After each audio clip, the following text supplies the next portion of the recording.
learn the power in visualization. Visualization will help you in so many different ways. It's ridiculous. Get up, everybody move. Hey, what's going on, everybody? Soul Expression here, your freedom lifestyle coach, and I am here with another episode of Get Your Mind Right.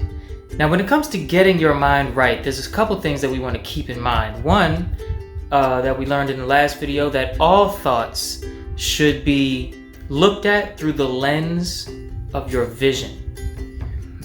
We explained last time that your vision just means where you're going. Okay, it means if you don't know where you're going, then sit and have some time to listen within your being and find out where you're going, right? Ask yourself open-ended questions like, what would it feel like for me to be living how I really want to be living deep down? And then wait for an answer. Not wait as in like waiting and you're waiting and getting impatient, but wait for an answer to reveal itself either in your environment or right there in your thoughts right in that moment. And once you do have a vision, there's many other ways to reveal to yourself your vision. Maybe I'll do another video on that later. But once you do have a vision and you do have a destination, whether it's short-term or long-term, does not really matter. Focus on that one thing at a time. And a great way to learn how or to gain some momentum, right, in focusing on one thing at a time is to learn the power in visualization. Visualization will help you in so many different ways. It's ridiculous. There's power in it fuels your perseverance, right? It gives power to your perseverance, because when you can see the finish line, you're probably not going to give up, right? If you can't see it and it's around so many corners and you're coming to a place that's, you're feeling real fatigued and you're tired of failing over and over again, or you don't know how to really get your point across or how to really get into a groove, headed towards your goals, then you might not be able to fully persevere and you might end up quitting along the way. But if you can see the finish line, right? If you have a clear, vivid image, right? Meaning in your visualization, you can look to the left and describe what's on the left, and you can look to the right and describe what's on the right. If you have a vivid image of where you're going, then you can see the finish line and you probably won't quit. So it gives power to your perseverance, to your level of persistence, right? Persistence eventually overcomes resistance.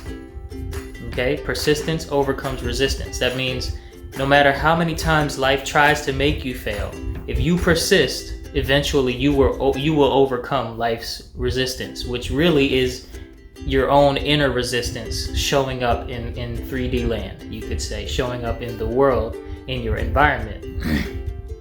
So I wanted to talk to you guys today about loving your visualization, about giving love to your visualization. You see, love is a growing force. It hits something and it makes it glow and it makes it shine outward and it makes it grow. Sometimes not in size, but sometimes in size. And when you give love to your imagined destination, right? Your inner relationship to where you're going, to your vision for yourself, then you give amplifying power to it and to yourself for its manifestation. You give a power that cannot be taught, right? That will move you into a state of flow, long-term flow, on your way to your destination. And that's whether your destination has to do with more money, or maybe it has to do more so with finding a romantic love, or you want to really tap into inner peace and spiritual wisdom and learn a whole bunch of things. Maybe you have an invention that you really want to invent and sell, or just sell if you've already invented it. It will put you, that will serve the world. It will put you in line with seeing that goal come to fruition, getting the fruits from your labor. And again, sometimes your labor is not super physical. Sometimes your labor is sitting down, closing your eyes, and being very masterful with your mind and your emotional body, right? So how to step into this flow is to learn to love your visualization. You see, you have two amazing powers that can help you on this journey to learn how to love your visualizations. One is belief.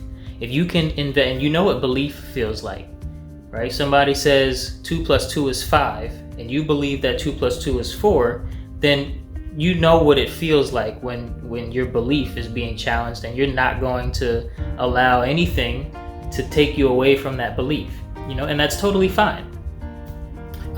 So if you can invest belief in your visualization, meaning what Neville Goddard says, assume the wish fulfilled. If the assumption you're living off of and you're living through is that my desire has already come to pass and it's mine for the taking, or mine, to live with and to live through and to enjoy, that it's already mine right now, and I don't have to go so far to try and get to my desire, get to the vision I have for myself, my destination, then that belief will help you love your destination, because you'll see it every day and you'll be investing energy into it, and that connection will grow strong. And love is I said it's a growing force, but it's also a connecting force, right? It is that which the universe is built on, is love. Believe it or not, it's a lot of other emotions going around, but the love that I'm speaking about is not merely an emotion. Okay, it may power your love emotions, and with great force, but it's not just what's felt in the body. It's much bigger than that. So, learn to love your visualization through belief. You can also learn to love your visualization through recognizing what it is not, and not investing a whole lot of love and connection to what's not in your vision. Right? So you have your vision, you have your destination, and you see what's there. And by seeing what's there, you also see whatever is in your current situation that's not there, right? If you don't see yourself in your vision for yourself as angry, then you don't practice anger right now, as much as you can bear it, right? If you don't see jealousy and fear and indecision and self-doubt in your vision, then you don't practice those things here and now. Because they will, one, they'll hinder your ability to believe that your vision will come to pass or is yours for the taking. And two, it will also just make you align with a disharmonious vibration to your vision. And harmony is the key when it comes to manifesting something in physical reality. That harmony is how you do it, because everything is essentially vibration. Everything, sound, light, anything that's a creative force is back and forth. That's all it is. So you want to harmonize in thought, you want to harmonize in emotional habit or mood, you want to harmonize in attitude, you want to harmonize in action, right? You want to do work to make your vision come true. If I have a vision of a nice chair and I don't hire somebody to make the chair or make the chair myself, then it will go from being a vision to just an idea, right? An idea is the corpse of an ideal, or a vivid image of what you want. So that's pretty much the message that I have for you guys today, is that we need to learn to love our visualizations, right? There's so much power in investing time to just be in your mind and focus and concentrate on your visualization, on your vision, and visualizing your vision and assuming the wish fulfilled and believing that it's yours already and that you just simply have to realize it in 3D land, in the out here. So man, I'm trying to think in this last couple moments if there's like a good little story that goes with this. There's one. Okay, so there's this parable, right? And there's a man who knows he has to get to the other side of the river. and he drives by the old location of where the bridge used to be. He drives by that every single day on his way back from work. And so one day something happens to where he needs to get across the river tomorrow. And he drives by the old location of the bridge, and still the bridge is not up. You see, every day that he drives by this old location of the bridge, it's called the old location of the bridge because there's no bridge there anymore. It's all taken down, and no one, he had no reason to be, basically going across the river every single day or anything like that. So he never asked around, to know if there's going to be any other construction or if you need a plane to get out or whatever. But he needed to get out tomorrow and go to the other side of the river to get something and bring it back, and it was urgent. So what he did was he went home. He knew what he wanted. He desired to fulfill his task, to go get whatever he needed to get across the river and to come back. So he knew what his desire was, and what he did was he visualized himself already receiving the thing and then bringing it back to his hometown, to who he needed to deliver it to. He saw it in his mind, and he saw every detail of it. He looked to the left with his eyes closed. He looked to the left and he saw what was on the left. He looked to the right and he saw what was on the right of his visualization, of his desire coming true, right? And then he prayed, but he didn't pray in the form of pleading and trying to make a good case for why he should, basically get his prayer answered. He simply said that, heavenly creator of all things, please co-create a story with me tomorrow that I may cross the bridge. And he knew the bridge was not there, right? He knows that 24 hours is not enough to build a whole bridge across the river. Okay?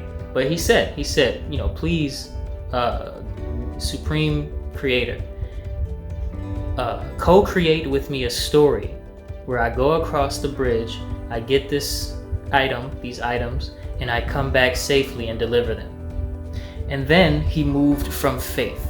He moved with enough belief behind the assumption of the wish fulfilled, that it shall be done, and that I am co-creating with the Father of all creation, the Mother of all creation, and therefore it will come to pass. There was so much belief and so much love, right, in his ideal, his vivid imagery of the idea of getting the thing and bringing it back and delivering it, that he went with faith. He had built up enough faith inside and moved towards the bridge. So next day he's in the car and he's keeping his energy in the assumption of the wish fulfilled, and they're going toward the bridge, and they're going, and he knows all along, I just came back here, came back through this way yesterday. I know yesterday that there was no bridge there, but I'm co-creating with the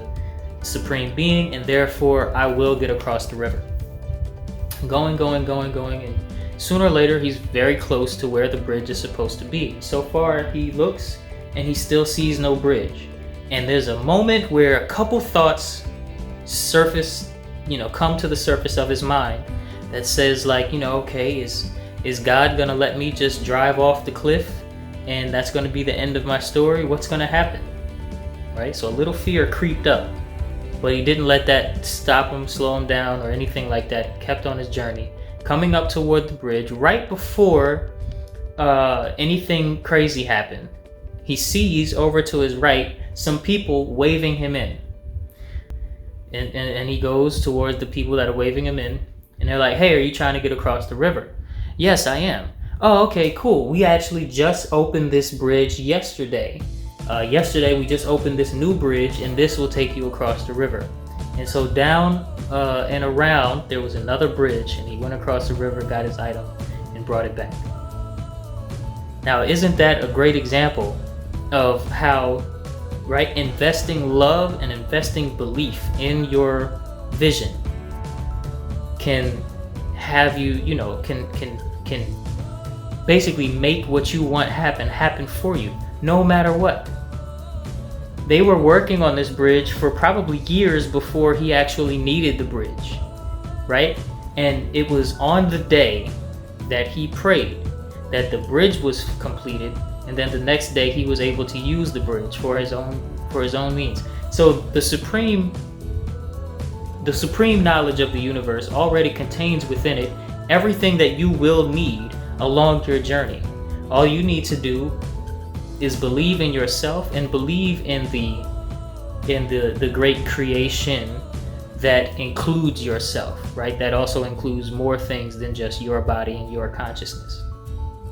Okay, but you are made in the image of a great creator, therefore you can co-create with the great creator anything that you need.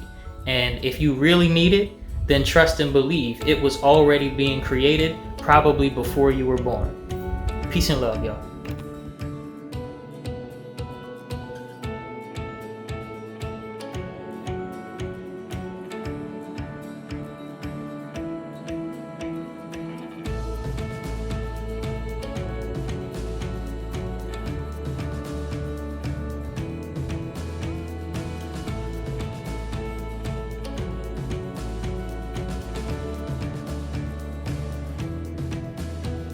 So if you're new to Ufulu Child, make sure you subscribe to get more mind mastery content dropped straight into your YouTube feed. If you enjoyed today's episode of Get Your Mind Right, let me know by clicking that like button, and I can't wait to see you all in the next video. Peace and love.